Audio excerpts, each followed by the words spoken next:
21 जून को रविवार यानी कि सूर्य का दिन है और रविवार को इस साल का पहला सूर्य ग्रहण लगने जा रहा है। ग्रहण के दर्शन और असर को लेकर भारतीय जनमानस में हमेशा से रुचि और भय दोनों रहा है। खासकर देश दुनिया के जो हालात चल रहे हैं, वैसे में इस ग्रहण के असर को लेकर कई आशंकाएं और चिंताएं जताई जा रही हैं। इसी मुद्दे पर आज हम विशेषज्ञों और मशहूर ज्योतिष विदों से बात करेंगे, उनकी राय जानेंगे, आपको बताएंगे कि इस सूर्य ग्रहण को लेकर आपको कौन सी सावधानी बरतनी है और जानेंगे इस बार के विशेष सूर्य ग्रहण के बारे में ढेर सारी बातें हम अपने विशेषज्ञों से करेंगे। पहले आपको दिखाते हैं एक रिपोर्ट कि सूर्य ग्रहण कब और कहां दिखेगा। ब्रह्मांड में ग्रहों की चाल बदली और जमीन पर बारूद की आग भड़कती दिखाई पड़ रही है। खगोल में चांद सूरज की लुका छिपी चल रही है और जमीन पर कोरोना जैसे महासंकट से इंसानियत थर्रा रही है। 9 ग्रह, 12 राशियां, 2 नक्षत्र, 1 दिन और 6 घंटे के पंचांग ने पैदा कर दी है वो आशंका जिसमें भरी दोपहरी में आसमान में दमकने वाले सूरज की हैसियत एक रिंग भर तक सिमट कर रह जाएगी। 21 जून को कैसा सूर्य ग्रहण? 21 जून को लगने वाला सूर्य ग्रहण 14 सालों के बाद पैदा हुए ऐसे योग में लग रहा है जब पूरी दुनिया भयानक संकट के दौर से गुजर रही है। ऐसे में 21 जून का सूर्य ग्रहण इस साल का पहला वलयाकार यानी कंगन सूर्य ग्रहण होगा। इसमें चंद्रमा सूर्य का करीब 99% भाग ढक लेगा। ग्रहण के वक्त सूरज एक छल्ले की तरह दिखाई देगा। यह सूर्य ग्रहण 1 महीने के अंदर 2 चंद्र ग्रहणों के बीच पड़ रहा है। 30 दिन के अंदर 3 ग्रहणों में से ये दूसरा ग्रहण है। कहां कहां दिखेगा सूर्य ग्रहण? दिन के करीब 6 घंटे तक चलने वाला यह सूर्य ग्रहण भारत में बिल्कुल साफ तौर पर देखा जा सकेगा। सूर्य ग्रहण के वक्त बिल्कुल रिंग जैसी तस्वीर भारत के हरियाणा के सिरसा, उत्तराखंड के देहरादून और टिहरी में दिखाई देगी, जबकि बाकी हिस्सों से भी वलयाकार सूर्य ग्रहण हीरे की अंगूठी की तरह दिखाई देगा। इसके अलावा चीन, नेपाल और पाकिस्तान से लेकर खाड़ी देशों और अफ्रीकी देशों में यह ग्रहण देखा जा सकता है। कब से कब तक होगा सूर्य ग्रहण? खगोलीय नजरिए से भारत में सूर्य ग्रहण 21 जून की सुबह 10:20 से लेकर 1:49 तक रहेगा। लेकिन सनातन मिथकों के मुताबिक ग्रहण का सूतक काल 20 जून की रात 9:52 से ही शुरू हो जाएगा, जो ग्रहण की समाप्ति तक जारी रहेगा। वैसे खगोल विज्ञान के मुताबिक सूर्य ग्रहण वो खगोलीय घटना है जो पृथ्वी और सूरज के बीच चंद्रमा आ जाता है, तो चंद्रमा की परछाई सूरज पर पड़ जाती है और सूरज का आंशिक, संपूर्ण या फिर वलयाकार हिस्सा चांद के पीछे छिप जाता है। इसी हालात को सूर्य ग्रहण कहते हैं। लेकिन भारत की समृद्ध ज्योतिषीय और खगोलीय गणना के मुताबिक ब्रह्मांड के 9 ग्रहों और 12 राशियों के स्थिति के लिहाज से धरती पर अच्छे बुरे प्रभाव इन ग्रहणों के चलते पड़ते हैं और इस बार बड़ी आशंका ये है कि ये सूर्य ग्रहण मौजूदा संकटों को और बढ़ाने के संकेत दे रहा है। Team news nation. तो अब आपके हाथ में जो रिमोट है उसे थाम लीजिए और चैनल पर नजर टिका लीजिए। न्यूज नेशन लगातार देखते रहिए क्योंकि अब 4 विद्वान आपको बताएंगे इस ग्रहण के बारे में। हमारे साथ हमारे खास मेहमान जुड़े हैं। डॉक्टर अरविंद त्रिपाठी ज्योतिषाचार्य हैं, गोरखपुर से हमारे साथ जुड़े हैं। बहुत बहुत स्वागत है आपका। पंडित सुरेंद्र शर्मा जी हमारे साथ जुड़ गए हैं, आप भी ज्योतिषाचार्य हैं, आपका भी बहुत बहुत स्वागत है। सान्या कपूर अंकशास्त्री हमारे साथ जुड़ गई हैं। गिन्नी मेहता टैरो कार्ड रीडर हमारे साथ जुड़ गई हैं। बहुत बहुत स्वागत है आप सभी का। सबसे पहले लेकिन डॉक्टर साहब अरविंद त्रिपाठी जी, मैं आपसे जानना चाहूंगा कि यह ग्रहण क्या बहुत अच्छा कुछ लाने वाला है या इसकी वजह से कुछ नुकसान होता हुआ आपको नजर आ रहा है आने वाले दिनों में, और वो नुकसान कहां कहां, कैसे कैसे, किस तरह से होने वाला है? जी देखिए विद्यानंद जी, जब भी कोई ग्रहण होता है तो खास तौर से बहुत ही कई मामलों में अच्छा होता है, कई मामलों में खराब होता है। यह साल का पहला सूर्य ग्रहण है जो 21 जून को पड़ रहा है और इस वर्ष 1 महीने में 3 ग्रहण पड़ रहा है। 5 जून को चंद्र ग्रहण और 21 जून को सूर्य ग्रहण और फिर 5 जुलाई को सूर्य ग्रहण पड़ेगा, जो राष्ट्रीय और अंतर्राष्ट्रीय स्तर पर काफी ये हलचल मचाएगा। और इससे अगर देखा जाए तो राष्ट्रीय स्थिति पर कई तरह के हलचल होंगे, भूकंप आएंगे, समुद्री तूफान होंगे, वैश्विक लेवल पर युद्ध हो सकता है और भारत की भूमिका बहुत ही महत्वपूर्ण होगी। इस तरह का 1962 में भी हुआ था और सन 71 के बाद यह पहला ऐसा सूर्य ग्रहण है जो हो रहा है। तो देखा जाए तो राष्ट्रीय और अंतर्राष्ट्रीय स्तर पर काफ़ी उथल पुथल होने की संभावनाएं बन रही है। खास तौर से जो 4 राशियां होंगी उनके लिए तो महत्वपूर्ण है और 8 राशियों के लिए यह ठीक नहीं है। तो देखा जाए तो यह बहुत महत्वपूर्ण भी है और महत्वपूर्ण नहीं भी है। ठीक है सर जी, ठीक है, आपके पास मैं वापस लौटूंगा तो राशियों के बारे में बात करेंगे। सानिया कपूर, अंकशास्त्र क्या कहता है? अंकशास्त्र यही कहता है कि कुछ ना कुछ तो जैसे कि अब हमें पता ही है कि ये सब कोरोना फैल गया है इस तरह से फैल, बट कहीं ना कहीं हमें जैसे राहत मिली है। तो जितनी अभी तक हमें कुछ चीजों में राहत मिली है, ये सूर्य ग्रहण अगले 45 दिनों के अंदर अंदर हमसे वो राहतें भी छीन सकता है। और साथ में ये कोरोना का जितना भी प्रभाव चल रहा है उससे थोड़ा सा हमें ज्यादा स्तर पे ही देखने को मिलेगा। तो मैं अपने दर्शकों से यही अपील करूंगी कि प्लीज अपना ख्याल रखें और जो भी सेफ्टी मेजर्स हैं, आप प्रिकॉशंस है वो अच्छे से फॉलो कीजिए।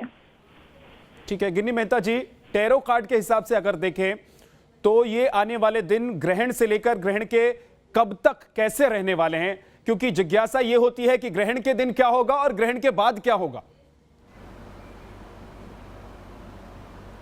वैसे अगर नॉर्मली देखा जाए तो ग्रहण के टाइम पे और उसके बाद अगर मैं वर्ल्ड की बात करूँ तो केसेस मुझे बढ़ते हुए दिख रहे हैं कोरोना के, बहुत ज़्यादा भूकंप आएंगे जहाँ पे फायर ज़्यादा हो रही है और भी ज़्यादा फायर्स होने वाली हैं और लोग सुसाइड करते हुए मुझे ज़्यादा दिख रहे हैं। बट अगर मैं राशियों की बात करूँ तो कहीं ना कहीं रिश्तों में सुधार भी दिख रहा है और चीज़ें बेटर होती हुई भी दिख रही हैं।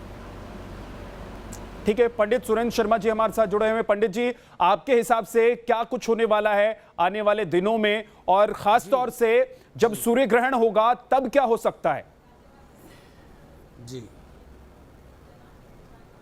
जी देखिए, ये सूर्य ग्रहण, सीधी बात है, ज्योतिषीय परिणाम बहुत अच्छे नहीं आ रहे हैं इस सूर्य ग्रहण के। इस सूर्य ग्रहण में राजा और प्रजा दोनों के लिए ये जो कष्टकारी है। तो आप जैसे देख रहे हैं कि बीमारी का भय तो बना ही हुआ है और इसके अलावा बाढ़, भूकंप, और जहाँ तक मैं देख रहा हूँ कि बीमारी बढ़ने का ही है, घटने का नाम नहीं है। और भगवान ना करे कुछ वार हमारी सीमाओं पर तनाव, ये 40-40 डेज में जाकर के, 1.25 महीने में जाकर के और ज़्यादा बढ़ सकता है। यानी कि इसकी हमारी सीमाओं पर जो तनाव है वो 4 फरवरी 2021 तक मैं देख रहा हूँ कि वहाँ पर तनाव रहने के चांसेस हैं। तो इस प्रकार राजा प्रजा दोनों के लिए कष्टकारी है जी, जैसा आपने सवाल किया। ठीक है सर। डॉक्टर अरविंद त्रिपाठी, अब अगर राशियों की अगर हम बात कर लें तो कौन कौन सी राशि के लिए क्या कुछ होने जा रहा है? जी जी देखिए विद्यानाथ जी, ये जो अभी ग्रह के हिसाब से जो राशियों का है, एक तो ये जो ग्रहण लग रहा है, खास तौर से जो ग्रहों की स्थिति है, वृष राशि पर शुक्र है और मिथुन राशि पर सूर्य, चंद्रमा, बुध और राहु है। धनु राशि का केतु है, मकर राशि का बृहस्पति और शनि है, मीन राशि का मंगल है। तो आइए अब हम बताते हैं कि जो मेष राशि वाले होंगे इनका क्या कहता है। तो जो मेष राशि वाले जातक हैं उनके राशि से तीसरे भाव में लग रहा है, तो उनको खास तौर से आर्थिक लाभ मिलेगा, उनकी माली हालत अच्छी होगी और काफ़ी प्रगति करेंगे और उनके लिए यह बहुत ही अच्छा है। चारों तरफ से धन लाभ होगा। अगर कोई भी कार्य पाइपलाइन में है तो सारे कार्य होंगे। नया प्रकार का बिजनेस और कार्य अगर करते हैं तो उनके लिए ये बहुत अच्छा होगा और कई तरह के कार्य इनके होने की संभावना बन रही है। वहीं इनको क्या करना है कि जो मेष राशि वाले लोग हैं इनको सूर्य की आराधना करना है और लाल रंग का वस्त्र दान करना और गेहूं 1.25 किलो अगर दान करें तो इनके लिए बहुत अच्छा रहेगा। और ओम गृहणी सूर्याय नमः इस मंत्र का जप करें, गायत्री आराधना करें तो इनके लिए बहुत ही अच्छा रहेगा, शुभ रहेगा। अब आइए हम बताते हैं वृष राशि के लिए कि वृष राशि वालों के लिए कैसा रहेगा। तो जो वृष राशि वाले जातक हैं उनके द्वितीय भाव में लग रहा है तो उनको आर्थिक क्षति हो सकती है। अगर आप किसी प्रकार का लेन देन कर रहे हैं तो आपको काफ़ी नुकसान हो सकता है, परेशानियां हो सकती हैं और अपने लेन देन से बचना है। कोई नए प्रकार का कार्य आपको नहीं करना है और कोई भी बात किसी को ऐसी नहीं करनी जो हर्ट हो। जो बात आपको बुरा लगता है उस तरह का व्यवहार आपको दूसरे के साथ नहीं करना है। संयमित भाषा का प्रयोग करना है और ख़ास तौर से आपको उपाय क्या करना है, एक तो आप ओम सोम सोमाय नमः इस मंत्र का जप कर सकते हैं या ओम नमः शिवाय मंत्र का जप करें। और क्या करें कि ग्रहण के काल के बाद जब ग्रहण समाप्त होता है तो आप क्या करें कि सफ़ेद वस्तु है, दूध है, दही है, अगर आप दान करते हैं तो आपके लिए बहुत ही अच्छा रहेगा। और अब आइए बात करते हैं मिथुन राशि के बारे में। तो जो मिथुन राशि वाले जातक हैं उनके लिए उनके लग्न में ही लग रहा है तो उनके लिए किसी प्रकार का कोई आघात हो सकता है, उनको घात पहुंच सकती है, उनको मानसिक प्रताड़ना हो सकती है, टेंशन हो सकता है। तो एक तो आपको पॉजिटिव सोचना है और नेगेटिव डायरेक्शन में नहीं जाना है। जो भी करना है पॉजिटिव होना है, पॉजिटिव रहना है, पॉजिटिव करना है, गलती से भी नेगेटिव नहीं जाना, अपने मन पर नियंत्रण रखना है, इंपल्सिव होकर कोई भी कार्य नहीं करना है। और मिथुन राशि का जो स्वामी होता है बुध होता है, तो खासतौर से व्यक्ति बहुत हाइपर लेवल पर सोचता है, तो अपनी सोच को जितना संतुलित रखेगा उसके लिए उतनी अच्छा रहेगा। आपको क्या करना है कि एक तो गौशाला में हरा चारा दान कर सकते हैं, हरा मूंग दान करें और गणेश जी की आराधना करें तो आपके लिए बहुत ही अच्छा रहेगा। और पंचमेवा का खीर बनाकर अगर अर्पित करते हैं तो आपके लिए अच्छा रहेगा। ठीक है अब आइए बात करते हैं कर्क राशि के पास लौट कर आऊंगा, मैं लौट कर आऊंगा सर मैं आपके पास, लेकिन उससे पहले एक बार गिनी मेहता के पास चल लेते हैं क्योंकि वो टैरो कार्ड के हिसाब से हमें बताने वाली हैं कि इस सूर्य ग्रहण के दौरान या फिर उसके बाद क्या कुछ होने जा रहा है अलग अलग राशियों के हिसाब से, अलग अलग व्यक्ति के लिए। गिनी जी, आप भी शुरुआत की जो 3 राशियां हैं उनके बारे में जरा जानकारी दे दीजिए कि टैरो कार्ड क्या कहते हैं। जी हाँ जी, जो मेष राशि है, मेष राशि वालों के लिए ये जो समय है वो बहुत अच्छा फलदायक दे रहा है मुझे। जैसे कि मैं कार्ड्स देख पा रही हूँ, उनको न्यू अपॉर्चुनिटीज़ मिलने वाली है और उनके काम होते हुए मुझे दिख रहे हैं।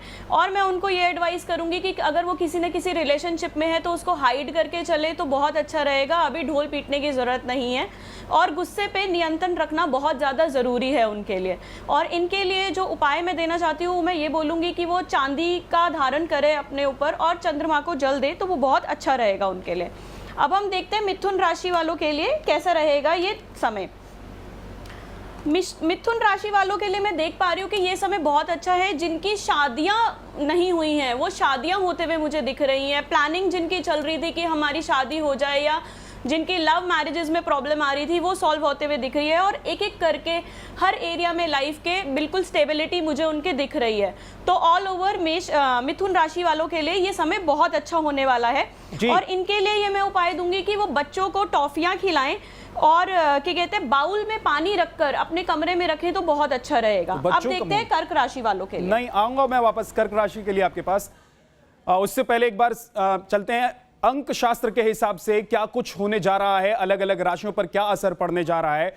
सानिया कपूर हमारे साथ मौजूद हैं। सानिया जी, जरा अंक शास्त्र के हिसाब से क्या कुछ होगा असर, क्योंकि गिनी जी बता रही हैं कि जो मिथुन राशि है उनकी अगर शादियां रुकी हुई हैं तो शादियां हो जाएंगी, लेकिन क्या अंक शास्त्र यही कह रहा है? बाकी शुरुआती 3 राशियों के लिए आप जरा बताइए। जी, हम अंकों की बात करते हैं, राशियों की बात नहीं करेंगे। अंक में जैसे नंबर 1 जिनका बर्थ डेट, जिसका पहला बर्थ डेट 1 नंबर को हुआ है या फिर 10 नंबर को हुआ है, जिसका प्लस करके 1 आता है, 1 नंबर वाले लोगों के लिए काफी ज्यादा स्ट्रेस और एंजाइटी रह सकती है। आप अपने ही काम खुद ही गुस्से में काफी खराब कर सकते हैं। धन लाभ का योग बन रहा है, ये एक पॉजिटिव न्यूज है इनके लिए। पुराने मित्रों से लाभ मिल सकता है, कोई पुराने पैसे अटके हुए हैं तो वो वापस लौट कर आ सकते हैं। बट पैरों से जुड़ी जो परेशानियां हैं वो थोड़ी सी इनको हो सकती है। इनके लिए उपाय ये है कि जब ग्रहण समाप्त हो जाए, ग्रहण समाप्त होने के बाद इनको सूर्य को जल चढ़ाना है तांबे के लोटे से। नंबर 2 के बारे में बात करेंगे तो उनको मूड स्विंग्स काफी ज्यादा रह सकते हैं, पेट से जुड़ी थोड़ी सी परेशानियां हो सकती हैं। नई इन्वेस्टमेंट इनको नहीं करनी है। फेम, अगर कोई ऐसी इंडस्ट्री में जहाँ पे नाम और फेम जो है वो थोड़ा ज्यादा मैटर करता है तो उनके लिए बहुत अच्छा समय है उनको नाम और फेम मिलने का। प्रॉपर्टी के लिए अच्छा समय, अगर आपकी पहले से ही कोई प्रॉपर्टी बनी हुई है तो आपको काफी लाभ दे सकती है वो। इनके लिए उपाय ये है कि सफेद चीजों का ज्यादा ध्यान रखें।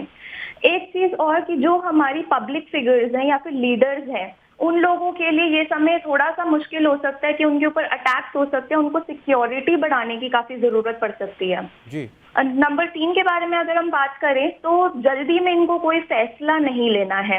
मेहनत का फल देर से मिल सकता है, कोई अच्छी प्रमोशन या फिर ट्रांसफर की गुड न्यूज आ सकती है, लेकिन कुछ भी अपना डिसीजन लेने से पहले काफी सोच समझ के या फिर किसी से सलाह लेकर करें। सान्या जी जी ठीक है सान्या जी, अब अगले नंबर के लिए यानी कि 4, 5, 6 के लिए आपके पास मैं लौट कर आऊंगा।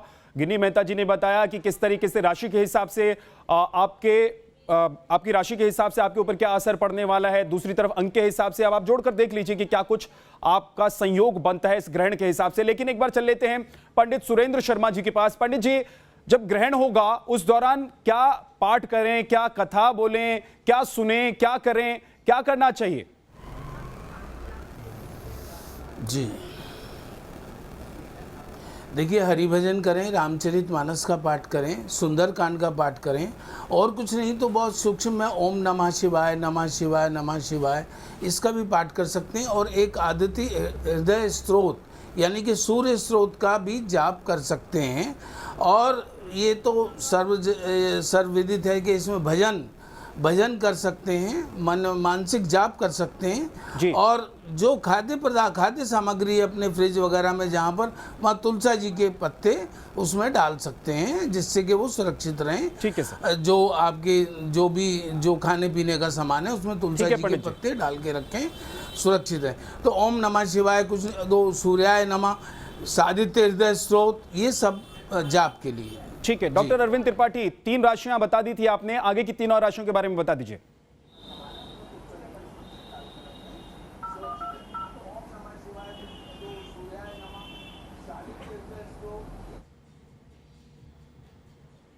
लगता है डॉक्टर अरविंद त्रिपाठी जी से संपर्क नहीं हो पा रहा है, उन तक मेरी आवाज शायद नहीं पहुंच रही है। गिनी मेहता के एक बार फिर से रुख करते हैं। गिनी जी, आप बता दीजिए, 3 राशियों के बारे में आपने बताया था, आगे की 3 राशियों के बारे में क्या कहता है टैरो कार्ड्स?